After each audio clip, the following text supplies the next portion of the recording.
Today, let's go against my better judgment and let's talk about trends of 2025. What's in, what's out, a bit of details about everything. But first of all, let's go into the comments. There's a lot that happened in the past week. There's some good comments, some really bad ones, and let's discuss them right off the bat. And then we talk about the trends. First of all, we have Amirul Shama 9012, and he says that 99% of vintage watches are not so historically significant and are not auction material. I'd say that's most probably true, and 99% of cases it's true. A lot of vintage watches are never going to be worth a lot of money, but for a lot of people those watches mean a lot, okay? Those 99% of the market that don't end up at auction, that don't end up at Christie's, Sotheby's, Phillips, or major auctions in Europe and Hong Kong or Japan or wherever it might be. A lot of them are heirlooms. A lot of them are still significantly important, not from a historic point of view, but maybe from the fact that those watches are classic. A lot of people have acquired the watches from their parents, their grandparents, or they've seen them wear them, they've had them, they lost. I've seen a lot of people lose their heirloom watches. They want to replace them. They have that, attachment to something that might not be extremely valuable, but they're ready to put in, a bit of money to buy a vintage watch or a classic watch that will never be made again.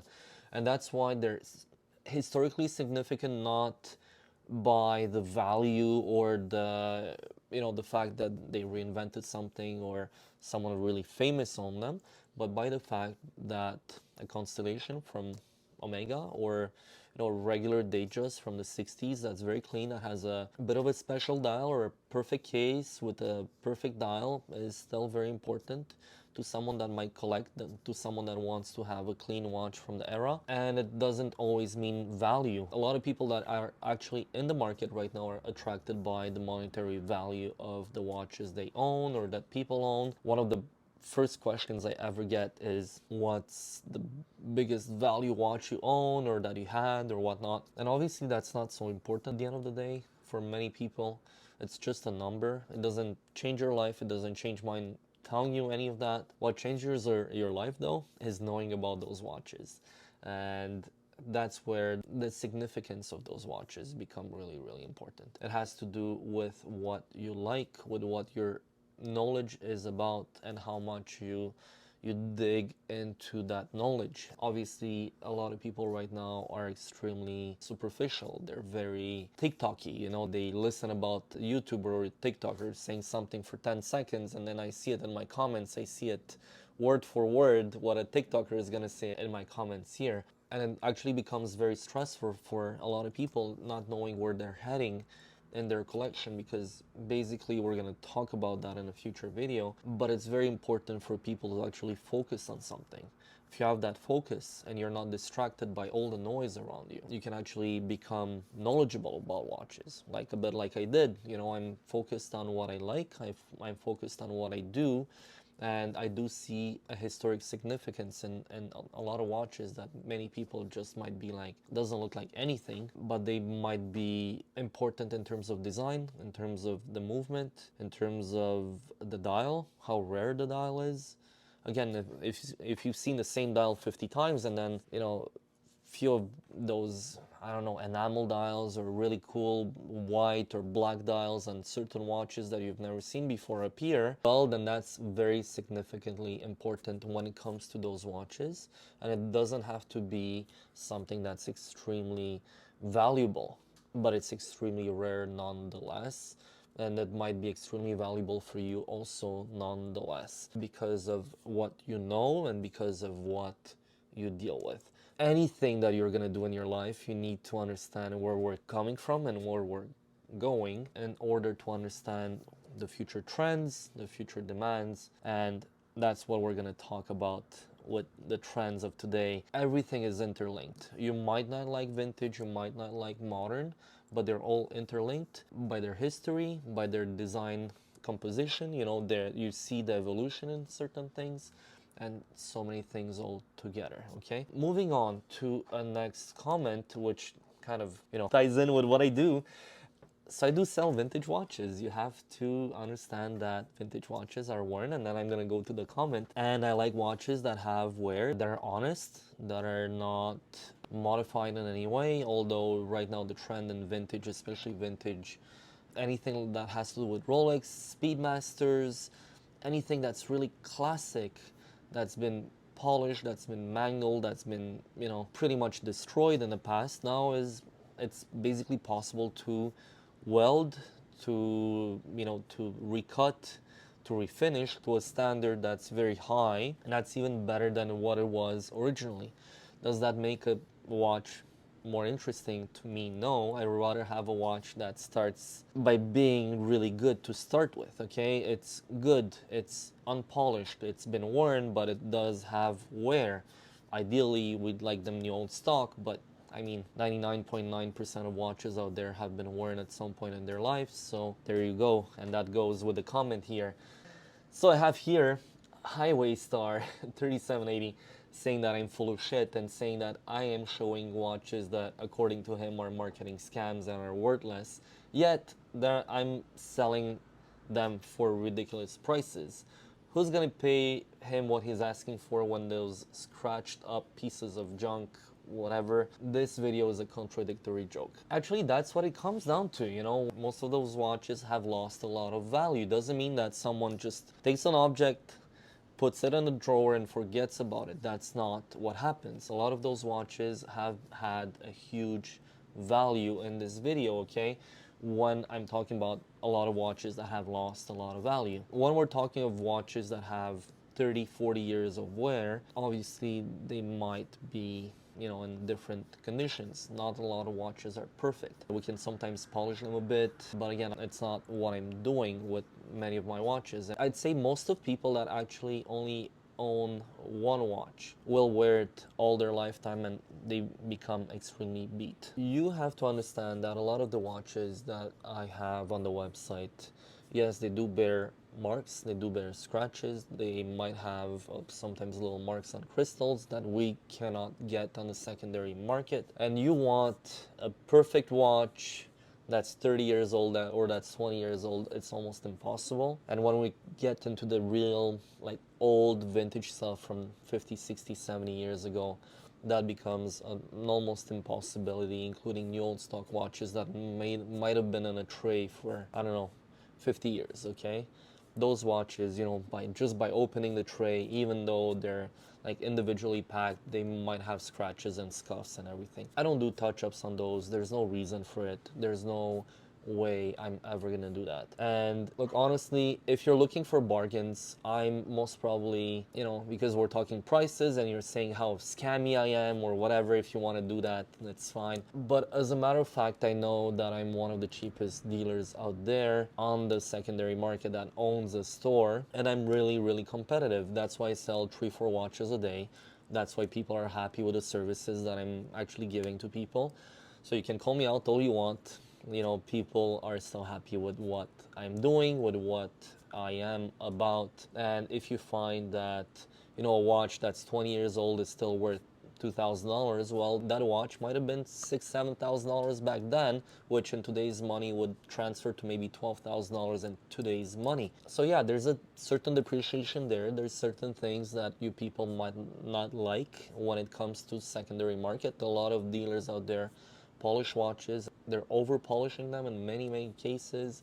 I freaking hate it. It's not my game, it's not my deal, it's not what I'm all about. I'm gonna polish watches in the last resort, and in a case where the watch really needs a lot of work, and that's often gonna be a watch that I'm gonna take apart. That's not for people to buy. So I don't like selling watches that are really bad in terms of condition, okay? Just this week, I had, actually a couple of weeks ago, I had 3 Speedmasters that came in. I think I said that in one of the last videos. Dials were wrong. One of them was water damaged. I could have swapped movements from one to the other. Easily done. Okay, I could have done that in 2 seconds, no problem. I didn't do it, okay? I'm not that type of person who puts things together, has fun with them. Not the point. Then condition was poor on some other ones. It's a combination of everything, and when you don't have a watch that's good to start with, The dial is perfect, the bezel is perfect, the case is perfect. And if you want to get top dollar for a Speedmaster, yes, you're gonna get top dollar for prime examples. 90% of them or 85% of them are good, but not amazing. That's why I only have two of them right now on my website. The 1962 is very good. The bezel is pretty good for the age. It faded, but it's very, very clean. There's no nicks on it. There's no like edge damage. Everything is pretty round. The 1974 is unpolished. The patina is great. It does have box and papers, and it does have a lot of value because of that, altogether. But when it comes to average watches, I see a lot of average watches, and you have to realize that a watch that has like little wear or little swirls everywhere, it's normal. But I can make it look shiny, but it just removes all the value in a watch that's honest and that's as it was originally from factory. Okay, the point in this industry right now is that we can make them look shiny for you guys, but in reality, real collectors and people who will maybe appreciate that even in the future is those watches that have never been played around with by dealers that are looking to make a quick buck out of saying, hey, I take a really bad watch, I make it look good for the resale. That's not me, and I'm never gonna do that myself, but a lot of dealers are doing it. You're more than welcome to buy from them and get fried by those guys down the road if you don't know what you're doing as a buyer. They're just doing it for the money. Okay, so that kind of covers it up. I don't care, you can insult me all day long. I'm here to talk about it. I'm here to explain to you what we're about. If you hate my videos as well, you don't need to follow. But now let's go into the trends. Let's go into what really, follows today's market. For past 3 years, the market has been shifting a lot and more today than ever. From Mike Nouveau, who has introduced the world to vintage Cartier, to vintage 70s watches, 60s watches that were not in vogue or in demand for a long time. Now they're trendier than ever. When we're looking at Rolex, obviously, the market has slowed down in certain areas. Obviously, the bigger the watch, the more of a slowdown we kind of see. When we're talking big watches, we're talking watches that are worth $50,000, $75,000 and up. We're talking value in this case. There's still that buyer that's willing to spend. I see those watches very often, but the problem is that they're not willing to spend that huge premium. So any dealer out there who was aiming or lying or yelling it on the streets that your watch is going to gain value is not the case anymore. Obviously, we're at a plateau where might as well be vintage watches or modern classics, that we've seen for the past 4, 5, 6 years are, steadily, plateauing at the same level for the past year and a half, and that's kind of normal at the moment. I'm gonna talk about micro brands. I do like micro brands a lot. I've sold quite a few of them. Might they be Canadian, from England, from the States, or small companies. I think there's too many of them. They're using most of the time the same movements. They're using the same, or most probably people who deliver their parts or who distribute parts, and it becomes a bit fatigued, it becomes old. If you want to stand out in 2025, you gotta be a real watchmaker and create your own watches from scratch. In 2025, there are few and far between of those brands that are really making watches from scratch, and sadly, they're really expensive. They're not for everyone, and I do understand people that want to stand out, that want to buy something that's different. At the end of the day, and I still believe that that is true, a lot of those companies that appear today will disappear tomorrow, and very few will actually resist, the weather of time on their brands and on who they are and what they're making down the road. Let's say your watch is breaking tomorrow and they made a specific module for a certain brand they're making. I'm gonna give the example of the Belcanto from Christopher Ward. Okay, obviously the watch is a success. It's a very good watch. I have nothing to say but praise the company. I adore what he does. The finishing is amazing. Problem is, tomorrow anything happens to Christopher Ward and the company and it shuts down for some XYZ reason. And what happens then if you want to service the watch? That becomes a bit of a problem. Obviously, he's pretty big right now. He's renowned worldwide, and many people out there know about him, including locally. I've seen those worn by local collectors, and I do appreciate people who enjoy watches that are a bit different. Problem is that again, you're looking at the brand that's good, but if you're looking at lesser brands like on Kickstarter, or they're just like putting stuff together just to impress you with colorful dials or whatever Chinese movement, because China does make super cool movements right now that are see-through, that do resemble Richard Milles or whatnot for a few $100. Those watches most probably are going to be irreparable down the road, and that's when I'm talking about something that will stay and live through time. A lot of those watches will not, because of that really short production run, and that's why like vintage, when you're talking about a certain model, they might have made the same movement for 10, 20, 30 years, so you have available parts, although the movement was discontinued maybe 30, 40, 50 years ago. A lot of those micro brands will get hurt by the availability of parts and availability of servicing for them, especially if it's something that's custom made or that's unique to the brand. In general, that affects the resale value, also because people that actually got hyped into the Kickstarter or the micro brand that you're buying are so few of them compared to the total market of watch buyers out there. One of the brands that I'm thinking about, and I have a customer that sold me 4 Underdog watches. They're all brand new. As soon as he saw them, he was like, ooh, that's not so good. I'm like, yeah, like I kind of feel the movement, I kind of see it, but overall the integration, like the case back with the movement, the way it was a bit off, and he just sold them like just after getting them in person. Again, you might love them, it's good, but I'd say don't get too attached to collecting like just Kickstarter brands or micro brands that are just using some Chinese movement. In general, it's not something that's going to be highly collectible. And that brings me to gimmicky limited edition watches that we see all the time, where you get a watch that's supposedly limited. One of the most gimmicky watches that I'm thinking about is the Audemars Piguet Concept Black Panther. Look, the idea is really great. I like the fact that companies can go into really amazing, great details onto their dials, or it's not even a dial anymore at that point, but it's a bit ridiculous. Okay, you're wearing like a watch that's, I don't know, like 3 or 4 centimeters thick. It's just unbearable for most people, and you're just looking like a clown. It's like having a Ferrari or a Lamborghini and it's plain Jane, it's the original color, and then you get one that's all tuned up with all sorts of spoilers, all sorts of other things that don't belong to the car. It's a bit the same thing here, but in this case it's the company that made it. I don't like those. I understand that there's a huge demand for them, but I find them really outrageously out of fashion in 2025. And I think that very few people have that eye of a proper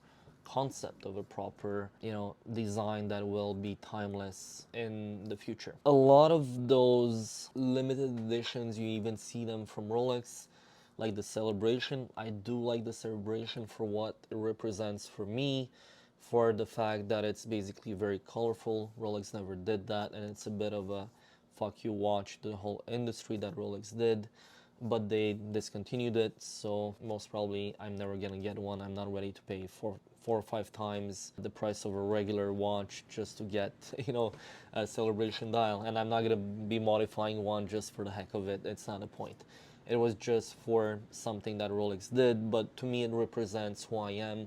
I go against the trends of the regular Rolex pattern of what we see today. Going back to what the Black Panther also represents, okay?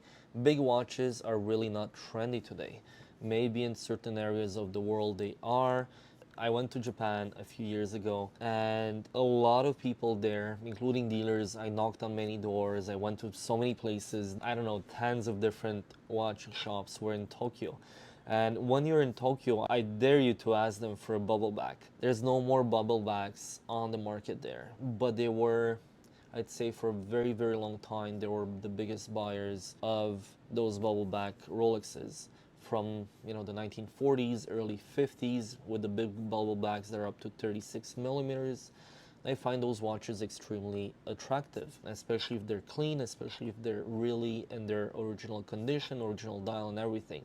I find that those watches should go back in trend maybe in the next few years because of their size, because of the demand for those vintage watches. I think that the trend for big ones over the years has slowly slowed down, including Panerai. Panerai was super, super big on watches that are oversized because of the military attraction to the brand and because of Schwarzenegger, because of imagining in the 1940s a military diver just going at it in a fight with a watch like that on the wrist. It's really interesting, but overall I think that the trend, you can see it, they created 40 millimeter watches, 38 millimeter watches that are really, I find them a bit out of proportion for me, but they're still aiming for that lesser humongous watches. They're trying to do something a bit better, and I think that companies did realize that there's a market for people that actually don't want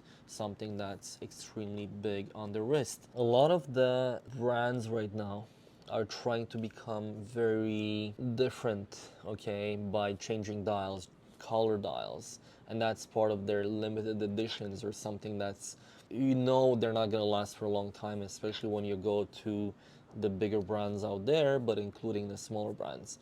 And that becomes and has become a bit of a flashy flex, or something that becomes a bit unnatural. It's almost like, have you seen my watch? And I think that companies really try too much, because obviously like Rolex has have become very jewelry like since 2005, when they started doing the Super Jubilee, when they started over polishing everything. The lugs started to be polished in Datejusts instead of being brushed, and so on and so forth. And now they're really not only have you seen me, but it's like that they're asking you like 5 times if you've seen the watch, and by the end of it, it's almost too much. It's too easy to spot a Rolex or any very high-end watch on the wrist of people, because that's where we're at. But I think that most people have almost gotten into the mindset of being almost scared of wearing them because of what happens in Europe, of what happens even in Toronto and Canada, people getting their watches stolen. And not only that, they're spotted at bars, at clubs, on the streets, and you don't want to get, mugged or attacked over a watch. Your life is worth much more than that. So a lot of people try to go towards a trend that's less flashy, towards watches as well that are more if you know, type of thing. And that's very interesting if you're looking for something more unique. And I think that, again, we talked about like Moser. I'm actually wearing a Moser right now on the wrist. We're going to talk about that in a few minutes. But I find that flex is more in your knowledge than in showing off. And that is just going to be exacerbated over the next few years, and it's going to be really blown out of proportions in terms of demand because of that, because of how people are tired of collecting the same watches, but just claiming that they're different because of a dial, like Rolex or EP or Patek. They're just changing dials, and then they're just making it, the new best thing, but it's just the same watch as it was like 5 years ago. Again, I'm crisscrossing points here, but if you do want to go away from that 2020, 2022 flex of showing what you're wearing, you can go towards brands again that are a bit more attractive in terms of quality, design, uniqueness, without having to spend as much money. And you can most probably get a lot of those brands for much less because of the demand that's not so interesting. One of them is the Moser that I'm wearing. Those Mosers are the divers. They only made 300 of them. The first version in blue, that's the second version in blue, and there was a middle one that was the green. They were made for Govberg. Really interestingly, they only made 100 of them of each series. And when I saw it the first time my customer came in and he was like, well, I'm selling, he sold me 4 or 5 watches, and when I saw this, I'm like, it's not going anywhere else but on my wrist. It's so perfect, it's so unique. And I find that if Rolex had to make a watch with today's technology, with today's improvement, I think this would be one of them. And I think they're missing out on that evolution of the technology, and I think that Moser is doing something great. They're trying different things, and the finishing is amazing, and you can get them at a discount. I think you can save about 30% from the original retail price, which is amazing. Not only are you getting a better watch than a Submariner, you have a great dial that changes color as you go throughout the day, and also you have something unique that's only limited to 100 pieces in this case. So that's what I mean. You can hunt for pieces. If you know what you're looking for, you're gonna save a ton of money. You're gonna have something that's unique to you. Almost literally, 100 pieces for the whole planet is very small production overall. And I don't see Moser making any divers watches anytime soon, except those, which is just fabulous. It's all of those things all combined together that I think is going to make this a timeless piece in the future, and a future highly collectible watch, in my opinion. Again, forget about the money, but the moment is what it is. I cannot foresee the future, but let's say I kind of speculated on that idea, but I'm not doing it for the money. I don't care. I never cared about flipping when I'm collecting, okay? That's where you should be. And if you're collecting the right thing with the right ideas in your mind and with the right knowledge, you might also make money down the road if the market recognizes the quality and what you're buying. But you have to have that knowledge first. It's not a whim, it's not an idea, it's nothing like that. It's because you've seen so many things that you get to that point of buying something that no one really is interested by right now, that will make the trends of tomorrow, okay? So today's trend, I think that's where people are going as well, and I do too. So to finish off, you have to understand that trends come and go, but your money, once it's gone, it's gone. And if you just buy with the impulse of the market, you're always going to buy in the last seconds. When everything is peaking and you're buying at the peak, sometimes it might still go up, but it never really does. You have to look at the stock market, and there's always those fluctuations, and sometimes they never go back up. Serious watch collectors are always going to run away from the trends. They're always going to look for Philippe Dufour, for those really, really, really rare watches. I know that a lot of people cannot collect very high-end watches. It's impossible, even for me, to say, hey, I have $500,000 and I'm gonna park it in a watch. I have a business to run, I have a family to feed, and so on and so forth. But it's very important for you to understand that when it comes to collecting, you don't have to follow the trends. Most probably, if you're in and if you've heard about it, most probably it's too late. You have to be part of the trend even before a trend becomes known by everyone.